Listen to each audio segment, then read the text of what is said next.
This is Hidden Killers with Tony Brewski. Vallow Daybell.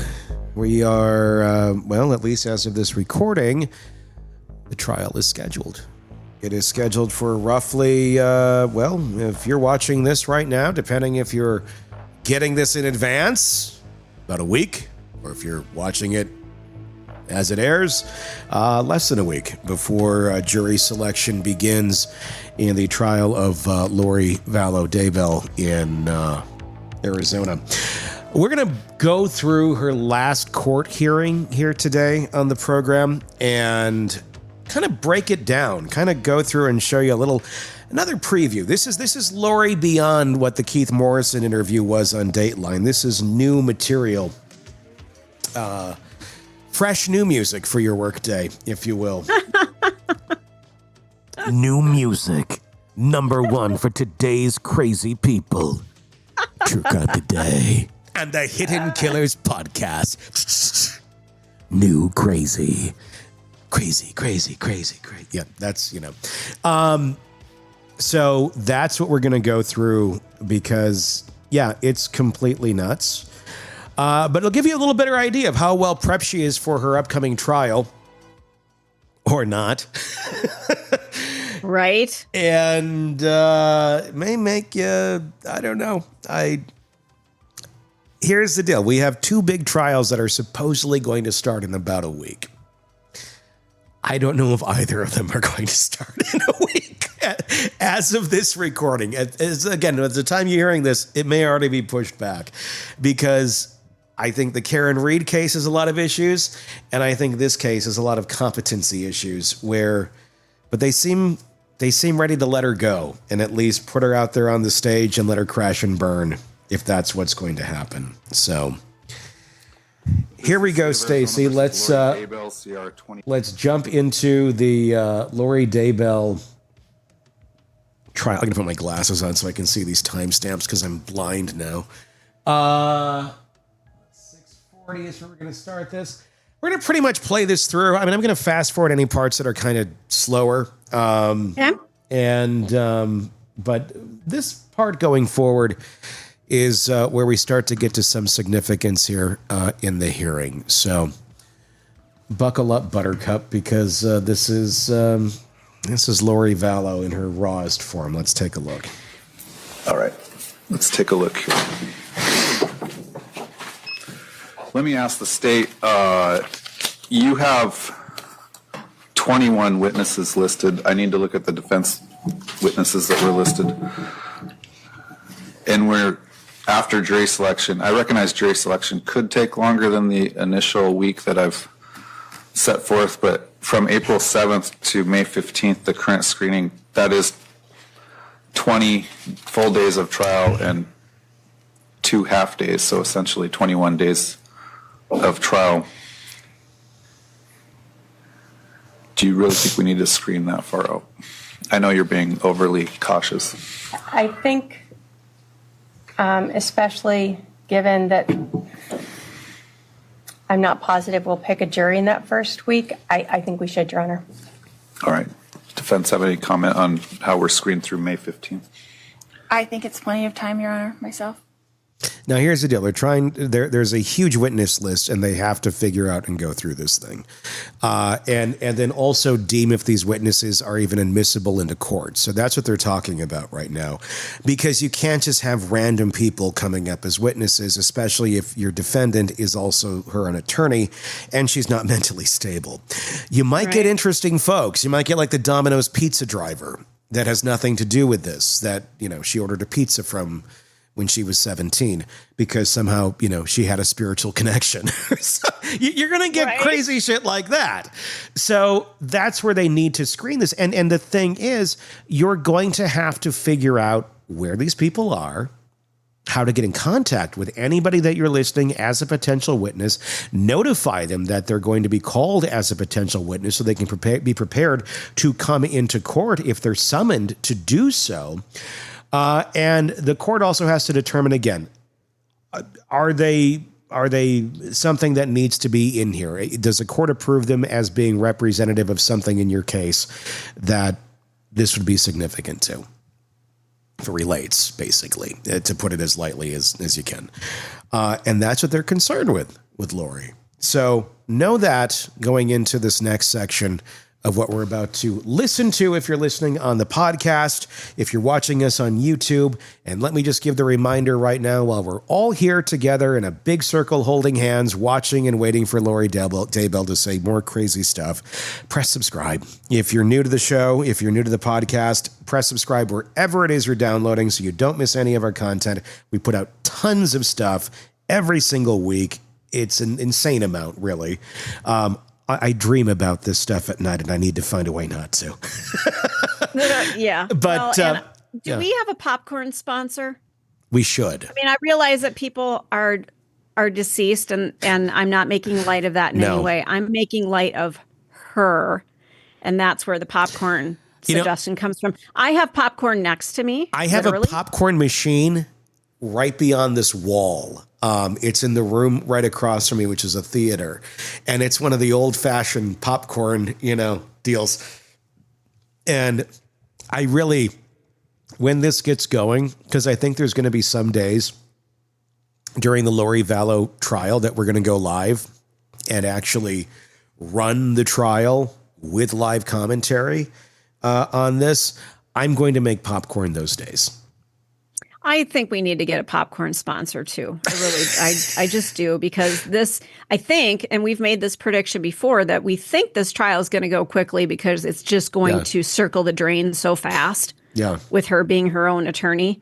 And again, not making light of the fact that this is about deceased people. This is horrible. But I mean, craziness. Yeah. But taking that part of it out and just looking at how bonkers she is. Yeah.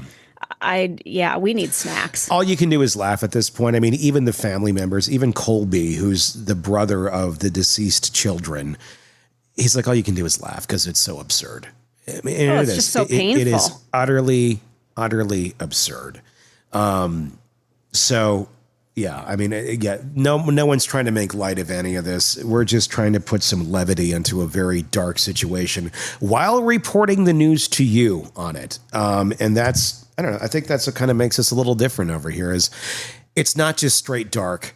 I mean, it is dark. No, we can't. But we got to add a little levity. And I really appreciate you guys. I've seen a lot of comments on YouTube of just, hey, thanks for making me laugh on really dark, horrible things. Like, you're welcome. I'm glad we can do that. Well, and here's an interesting part that I just want to throw in, Tony. I hope that's okay. Yeah. We call this Murder in the Morning. And the reason that I think that you created this specific podcast is because we both come from morning show radio. Yeah. That's kind of our trademark. It's for sure my trademark. I spent 18 years in morning radio. So I'm used to this back and forth banter, and we've got to find the funny, because that's how you entertain people on your way to work. I mean, that's so now we just have a different topic that we're leaning on, which is it's like I've always literally said, murder. It's a morning show that talks about murder, and we add some levity to it, and that's really kind of what we made. So and I really appreciate all the positive feedback everybody's been giving us out there on YouTube. We greatly appreciate that support. Please let your friends know that we exist too. Because it's not the pet of the week and all that stupid stuff. Hey, yeah. Well, look, no one cares about the pet of the week. I'm sorry, just no one gives a shit. That's where you press the button, you go to something else. Like it is. Tony, you knew it back in the day. It's nobody cares. I will fight you to the nobody death on that. Cares. Yes. Well, especially in radio where you can't see the damn pet. Look, if it's on camera, the TV pet of the week makes sense because people like looking at the pet of the week. On the radio, no one cares. Okay, thank you for clarifying, because I'm like, wow, what happened to you? It was just one of those things where you're like, I can't see this animal. Although it's funny because you actually have given me one of my pets on live radio. Yes, I did. That's how you got one of your pets, is through me. Scruffles the cat. Who lived a very 18 years or so. Long life. That would be my influence. Yep. I'm just going to say that. So, there you go. All right, let's watch some of this Lori Vallow Daybell and continue on with the warning that I gave you of what you're about to be seeing. Lori's got her hands cuffed still. All right, let's deal with a couple things. First, I've received the notice of compliance. That was when the defendant requested the Gilbert video. Does that apply to the second case or this case? Your Honor, it's an incident that occurred in January. It's not really, it was disclosed because it is mentioned in the DR. The defense had filed a motion for the state to disclose that, and then had brought up again on the 11th that the state had not disclosed it, that there was some YouTube video of that. I have looked for said YouTube video. I have gone through the police report. I don't know what video she's discussing, but we're not aware of any video Just that like has YouTube video. So I'm just providing notice that disclosure is complete as to that police report that is peripherally relevant. All right. Any comment on that? Yes, Your Honor. For clarity, is the state proposing that there is no video or that they don't have to give it to me because it's not attached to that DR number? I think what she said was she's not aware of what video you referenced. So as far as her knowledge, she doesn't have it and doesn't know about it. So I should go directly to Gilbert Police Department to get it? Well, last time you were in court, you said your investigator or someone told you about it. A mitigator. A mitigator. Showed it to me. If they have that link, why don't they just send it to the state, and that may help the state determine if that's something they've already disclosed. I will tell you why they won't, because that is my former team, and they will not do anything to help my investigator, my paralegal. They won't give us any information that they found. They won't talk to us at all because apparently there was a conflict. So they will not help us. They will not send us anything. They will not email us anything. They will not answer anything that we ask them to. So that has been the response from my former defense team. That's where we are. All right. Do you know, and maybe your advisory councils can speak to this, did they turn over a file to you, or did you have to start from scratch? No. From what I understand, all they turned over was the 22 terabyte hard drive, and that is it. They didn't turn any notes, any work product, nothing that they had done to that point. And they continue to stand by that today, even though a lot of that information I gave to them, they would not give it back to me.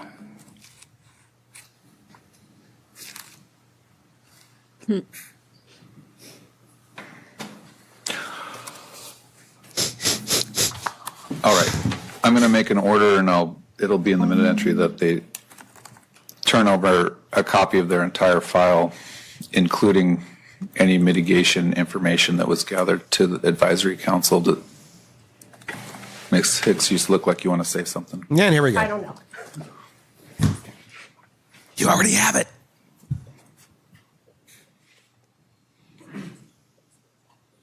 Oh, did you see this? This is great. Her advisory council literally gets up out of her chair and then has to go do a sidebar with the judge. And the whole time that Lori was speaking there, by the way, if you're listening to this, she was looking like, what the hell is wrong with you? Yeah. It was like, looks like, oh my God, what is she doing right now? What is she saying? Like, none of this was planned.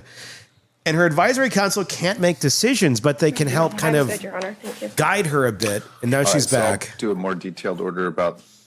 I'd love to hear that sidebar. Over a copy of their entire file to advisory council when they withdrew.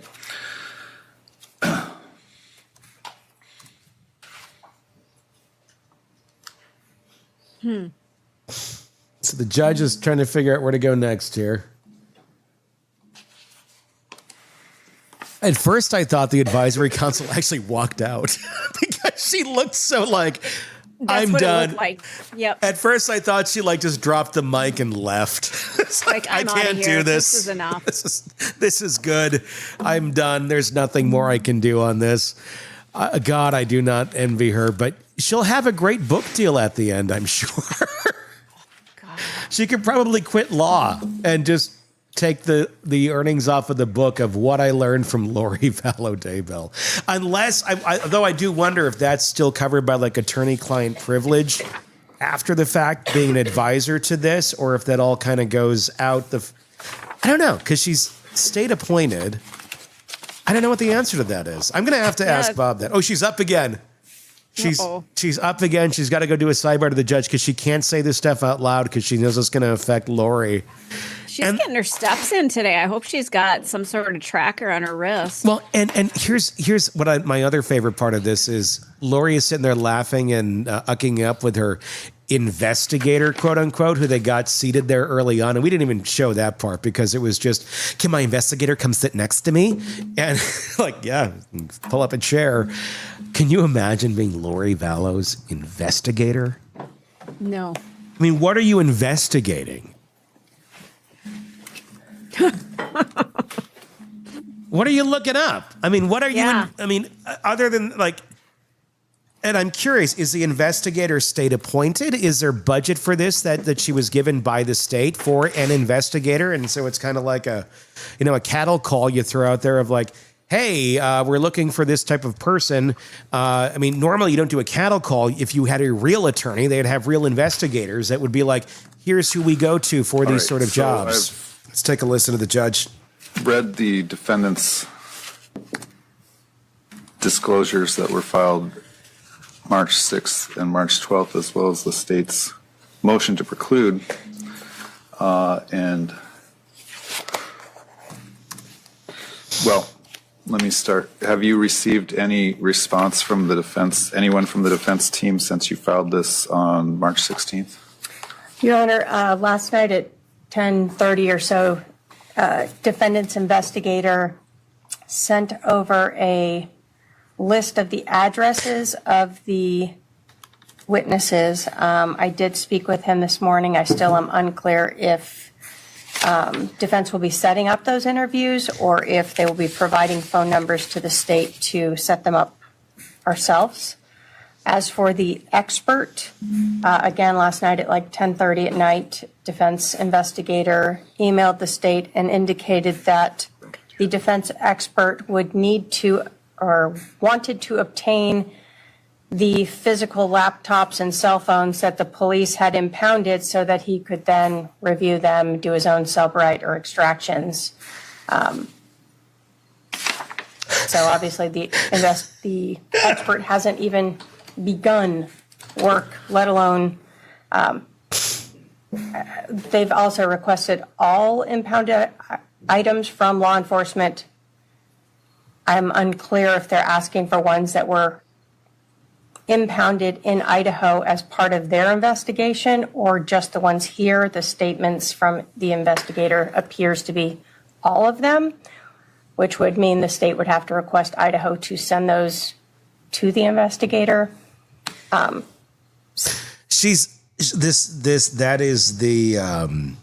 That's the prosecution speaking. And they're requesting these sort of things that if you're preparing for trial, you should have requested half a year ago. I was going to say a while ago. Because your trial is literally in a week. And you are asking for all, and have an investigator do these extractions. And you can't physically do it.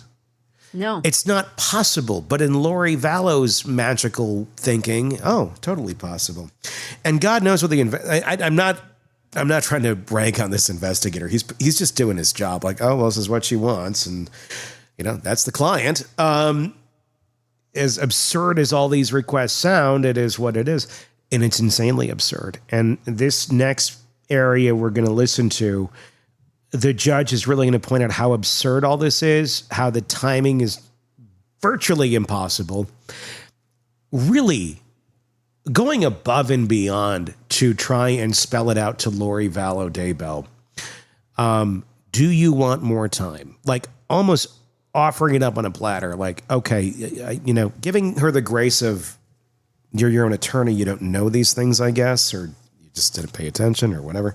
And literally offering her more time. And she's like, no, let's keep going ahead. Anyway, take a listen. This is how this plays out. It's very entertaining. So again, given all of those issues, I don't see how that it would be possible for the state to provide that to the expert prior to this trial beginning, let alone to get a report or an opinion prior to this trial beginning.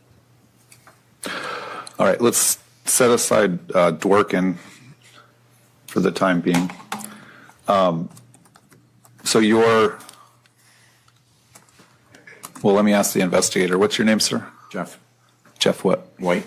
Okay, Mr. White, are you going to be setting up interviews for the state to interview whatever potential witnesses the defendants noticed? I'm trying to verify, excuse me, sir. I'm trying to verify the phone numbers to be correct. I do have a few of them, but some of them I'm trying to make sure that these are the correct numbers. Okay. I did the searches for them, and I have to apologize. I left yesterday, and for some odd reason, my email just did not go through. So, Your Honor, my understanding is that the state has interviewed every single person on my witness list previously. That's where I got the people from the interviews that they had from the state previously. So I understand that they're allowed to do another interview of them, but they have interviews of every single person that is on my list, with the exception of one. Which is who? Which is Nate Eaton. Okay.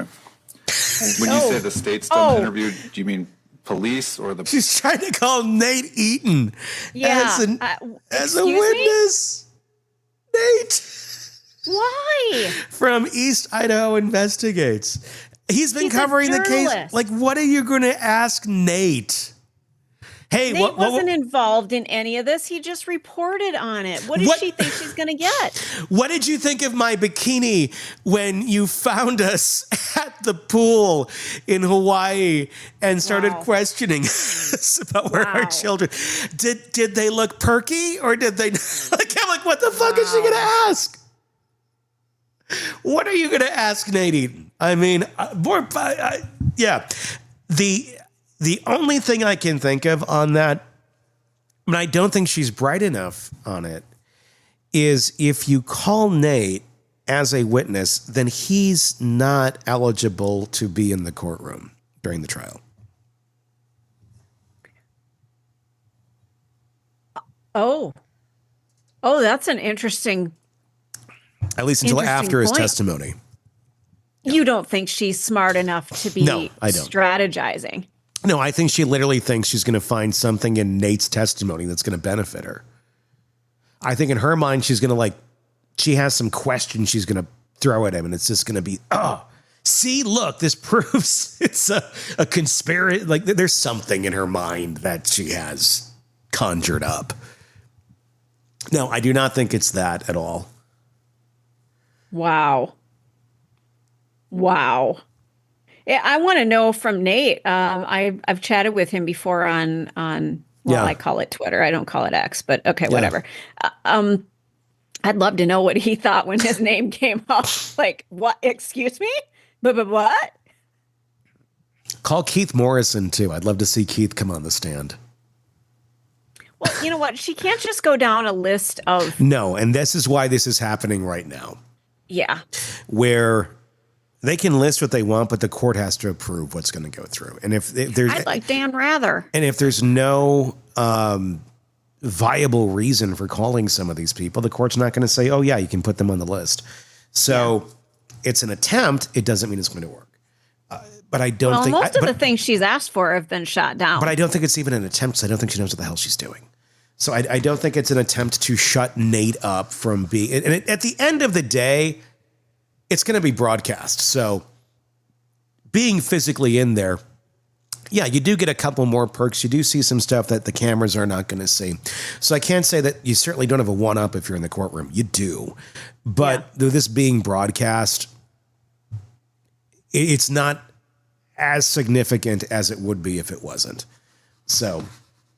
yeah, I mean, it'd be one thing if it were Delphi where, there were not cameras in the courtroom. So you had to rely on the people who were sitting there to get you the news of what's going on. This case, no. Yeah. No. So continuing on. Someone from the prosecutor's office.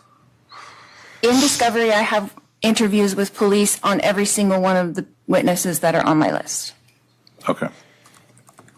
So I know that they had their addresses. I know that we were trying to get the addresses to them in the quickest way possible. And where I am at the jail, the communication is very difficult for me to get a hold of my investigator, to get a hold of my paralegal. I'm 23 hours a day locked down. If I don't have Wi-Fi, I don't have a phone. If I don't have battery. I don't have a phone. I don't have access to get to people. So I understand the time constraints, and we're doing the best that we can. That's why you have a real attorney. Getting things put together. So as a threshold question, your assertion is that all these people that you've listed in your notices have relevant information for trial? Correct. And do you know if the police have interviewed these people? Your Honor, the first referenced. listed person is a reporter. So I'm not really sure the relevance of a reporter. He's the only one that hasn't been. So that's what I stated. So, Your Honor, the point is to start with, one, these people, I'm not sure all of them actually have been interviewed. Those that have would have been interviewed 5 years ago. So whether or not their addresses are correct, unclear.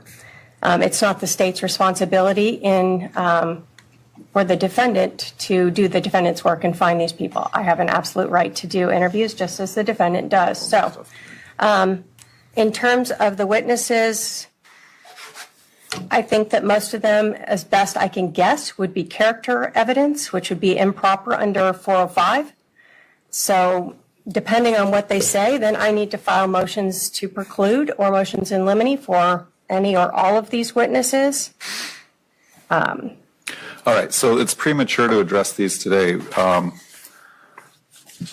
state's going to have to interview them. Lori's like sitting over there like, in their opinion, they have relevant information or not. Smiling. It looks like she's weaving a basket. As to whether or not they'd be called, I'll have to deal with that as it comes up.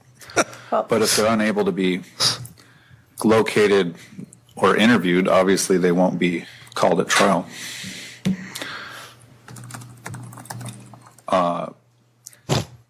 Do you understand this, Lori? If you want him to do extractions, you're not ready for trial. So in order for him to do the work that he's requesting, getting copies of a laptop or a cell phone or whatever the case may be, that's going to take him time to extract and analyze and then prepare a report. Months, maybe. I understand that, Your Honor, and I'm hoping he can do it in an expedited manner. I requested him from OPDS on January 14th. He got approved on March 7th. Well, from OPDS. You're the one pressing for your speedy trial, so you kind of have to make a decision on we're set for trial. You want to go to trial or you want to have him do that work that you want? Because I don't think both are going to happen.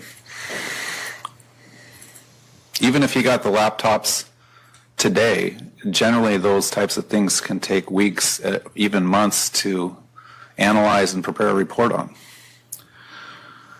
I understand that, and I also understand that I've only been given 10 hours for him from OPDS, right? So if he could spend 10 hours this week getting them ready, then he can give us a report with the best that he can do.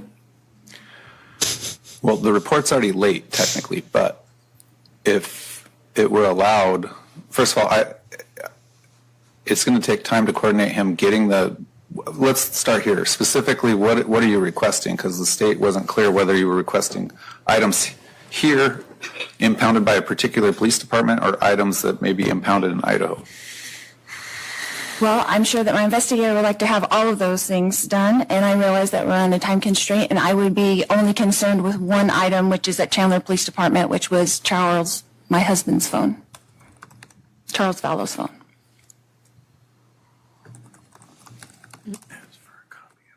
So she only wants Charles' phone. Like a copy of the extraction that they took from it, the digital forensic extraction from Chandler Police could be given to him immediately. That would be very helpful. Wasn't that already disclosed? Yes, Your Honor. Already has it. Part of the initial terabyte? Yes. That's embarrassing. Excuse me. Yeah. She looks at him like. That I have is on a 22 terabyte. So if hard drive. So if I give that away, I can't do my work. Well, can't you make copies of files out of it? 22 terabytes. I understand that. So what's your proposal? I kind of like that too, where you got, investigator here, 22 terabytes. Yes, I understand that it's also not 2015. It's not 1998. And I could go to Best Buy right now and I could end up copying 22 terabytes in a couple hours. Yeah. Wouldn't be hard. You can get a big hard drive. You can know move. what you're doing. You put it on a cloud like this. It's like, it's not the old days. Like you can copy. It sounds big and scary, but look, there are tools to extract information. There's ways of digging through things and finding files. It's not just like you literally have to read everything. There's ways of searching. There's technology that exists, kids. Unless you are just not, up on any of that, then you're just not a really great investigator anymore. But no, 22 terabytes, you can get it. Yeah, it's not hard. Get it on high-speed HDMI cable and copy it over. You can do it. I believe in you. Well, and you can Google how to do this. So it's called drag and drop. You're right. I mean, you're literally talking about data. So it's drag and drop. Move it, move it, move it. It's not hard to do. Yes, it's a large sum. You could put it all up on a cloud. Maybe it is up on a cloud. There's a lot of ways of doing this that are not impossible. So this dragging the feet of, oh my gosh, 22 terabytes. Like you're really kind of speaking about your own experience right there. But again, I'm not surprised. This person is I don't know. I mean, I don't want to rag on the guy, but you are Lori Daybell's investigator. But again, probably not necessarily by choice either. I'll take it up. If you have, it's a mild inconvenience to have to copy that. I'm not honestly, saying you have to copy the whole 22 terabytes, but there's a file in there somewhere that's the Cellbrite extraction already for that requested item that's been in defense possession for however long now. I'll take it up to Lori. So I'm happy to make an order, but again, if he's not done with that information you want, are you still wanting to proceed to trial at the end of this month? Yes, Your Honor. Okay. So right there, she literally has an out. She has an out. She has a let's extend this longer. Nope, wants it done. Okay. Yeah, this isn't going to end well for her.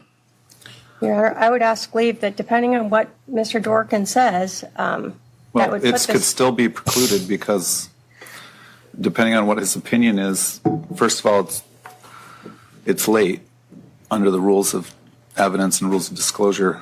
And secondly, depending on what he says, the state would have to have an opportunity to consult with an expert as well. He's got patience.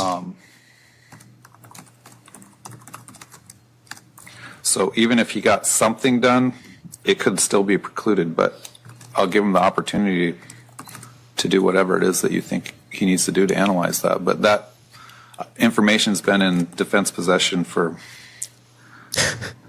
months, if not over a year. More than a year, Your Honor. Yeah. And he was just approved by OPDS last week, Your Honor. I thought you said he was approved. You applied in January. I applied for him in January, and last Friday, he got approved. Again, this is one of those things where you have to weigh your options on whether it's worth it to get a continuance. And he's giving her the option. Do the work that you want done on your defense. But if you're telling me you don't want to do that. I would like to do that, but my situation in my housing department precludes me from doing that. No, it doesn't. For a continuance? No, from getting things done in an effective and quick manner. Okay. She's such... All right. Well, so you're telling me you don't want a continuance because any information he has at this point could be precluded as being untimely. I understand that is the rule, and I understand how unfair and prejudicial that would be. Jesus. Okay. He's being as fair as he can to her. Yeah, way too fair. Like, look, I'll give you a continuance. So Do you want I'm it? gonna have to cross the bridge on whether these notice defense witnesses are even able to be located and interviewed before I make a decision on whether they have relevant information and can be called to trial. Obviously, Your Honor, we have a little over a week to try to interview these people, so I will understand. file something at the end of next week indicating who I've been able to reach and interview and ask to preclude everyone else. All right. The state prosecution, you can tell it's like, this is the stupidest thing I've ever participated in my life. Yeah, she's booking a trip to somewhere for spring break because she's going to have most of April. I'd love to have a cocktail with her and hear her stories. That we did not address last week was the state 609 motion. I presume the defendant will likely testify, so I don't know if we wanted to address that now. Are you prepared to address that now? No. I generally will. No. I guess I'll advise the defendant now that if you choose to testify, it's likely that the jury would hear about the convictions. But at your request, they could be sanitized, meaning that they would only hear about. He's like giving her the cheat codes. The fact that you have convictions, as opposed to what the nature of the conviction are. But that would be up to you whether you want that information out or not. And then the jury would receive a limiting instruction that the existence of those convictions is only to be used for the purposes of determining credibility. So you should be aware of that when you make a decision on whether you want to testify or not. Oh, if you do want to testify, it will be question and answer, meaning you need to write out all your questions that you want to be asked and have one of your advisory counsels ask those questions to you when you're on the witness stand. Can you pause it for a second, so Tone? I want to point something out here. Yeah. This is above and beyond what should be happening here. And I don't fault the judge. He is being incredibly gracious to her, but he is teaching her how to do what she's doing. And knowing full well it's going to just sink. But he's doing it. But he's going above and he doesn't have to do any of this. No, he doesn't. He really does not. But some judges are kind and have some decorum, and it's like, okay, she does, and it's proper. Honestly, if someone's going to choose to represent themselves, yes, it is proper to give a little more guidance and have a little more patience if someone doesn't know what they're doing, assuming they're sane.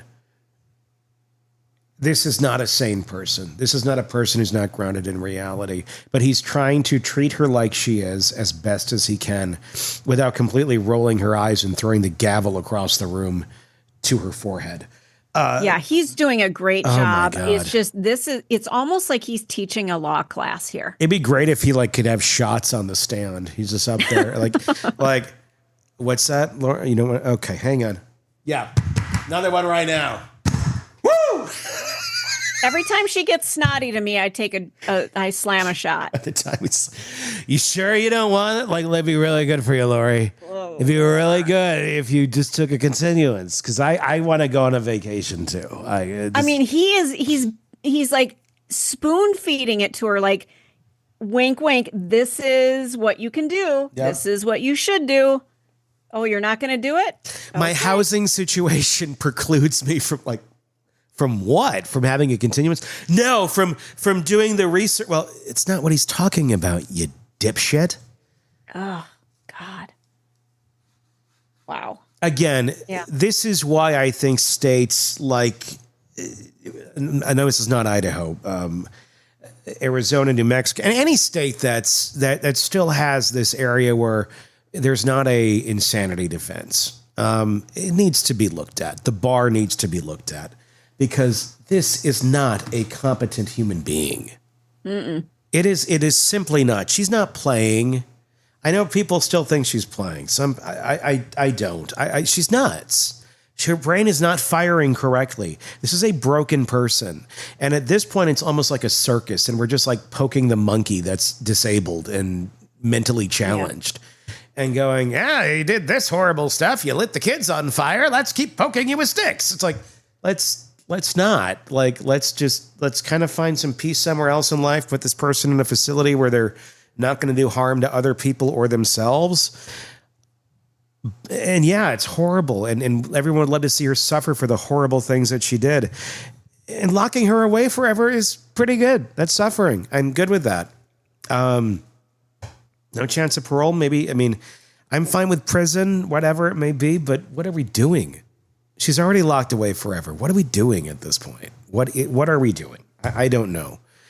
Is this bringing justice? Is this bringing satisfaction? Is this bringing closure to any of the victims' families? I don't know. At this point, we know she's out of her fucking mind. Like, what is this? I don't know. I can't answer that. I'm not the victims. I'm not the victim's family. Maybe if I was there and my loved one was murdered by her and I saw her just, floundering in this, I would get a lot of satisfaction. Maybe I would. Yeah. But it's almost getting to the point of like cruel and unusual, quite honestly. Let's keep watching. The witness stand and just give a narrative. It'll be question and answer. So am I supposed to reply to the 609? Is that what you're saying? And ask for it to be sanitized if I want that?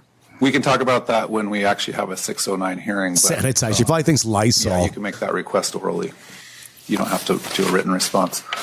I indicated last time for your opening statement and closing argument and questioning witnesses that you'll pretty much be limited to the podium. We'll be in a different courtroom apparently for trial, but it'll be set up very similarly. Either your investigator or one of your advisory counsels will approach witnesses with exhibits if you have to show a witness an exhibit. So I'll have to do the same limitations on the state. The state would be confined pretty much to the area of the podium, and the state would have someone assist in approaching witnesses with exhibits and that sort of thing. All right. I have some motions that I'd like to file. I've had a really hard time getting God, she's not done yet. Copies for the very state. busy. I don't have copies. I don't have copies. Okay. All right, we'll make copies and give them to the state, and then we'll file them, and depending on what they are, I'll rule on them as the response and replies come in, or we may have to address them depending on what they are. So plan on that questionnaire going out. I think we said...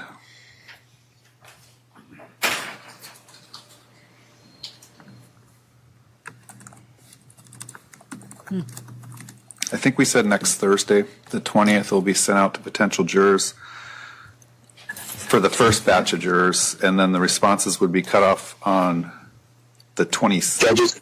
By the way, It's going to be kids, sent out Monday the 24th and will end on Monday the 27th. All right.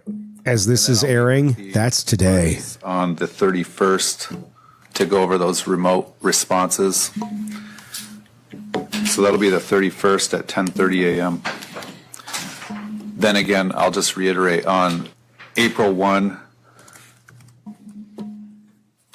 So that's most of it right there. I don't think we need to go anymore. It gets into kind of scheduling details at that point. But the questionnaires are going out as of today to potential jurors. So this is beginning. And yeah, this is going to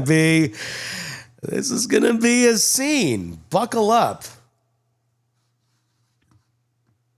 I think they're just going to let her flounder through it, honestly. I don't think they're going to do anything to stop it. I don't think there's going to be a guardrail. I don't think there's going to be a, you violated this. They're going to be like, stop. They're going to shut her down as quick as they can and try to stop her from saying stuff. And if she does and it gets to the jury, it's like, don't take that into consideration. You know, that sort of spiel. I think they're just going to try and move this thing through as easily as they can so they don't have to do this again.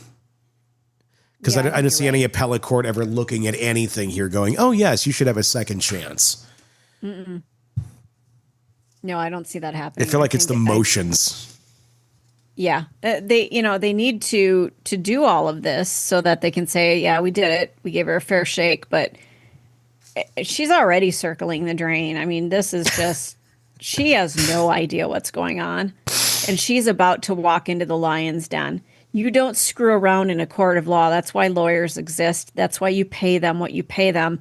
They understand this. They understand the ins and outs of a courtroom and decorum and how to do this job. She has no clue. None. It's already abundantly like I said, clear. that judge has been above and beyond kind and generous to her. She's about to get swallowed up. Craving non-stop true crime updates? Press subscribe now and get the latest cases, analysis, and expert commentary delivered straight to your feed. Only from the Hidden Killers podcast and True Crime Today.